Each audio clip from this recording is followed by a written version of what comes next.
Это не классический Нью-Йорк Сауэр, а с добавлениями, он более ягодный.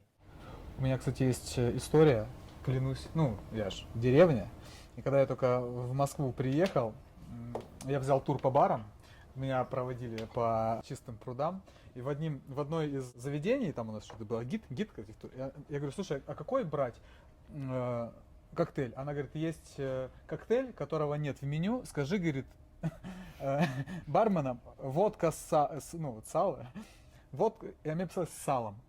Я несколько лет говорю, что коктейль водка с салом. Уже моя супруга в какой-то момент говорит, нет такого коктейля? Я говорю, как это нет, его готовят. Я 2 года пью его. Я прихожу в заведение, говорю, мне водку с салом, и они делают этот коктейль. Ну, там музыка играет, да, там музыка играет, им слышится, ну, то, что надо, то, что я тогда услышал. И вот когда один глухой, другой слепой, но в итоге мы прекрасно друг друга понимали.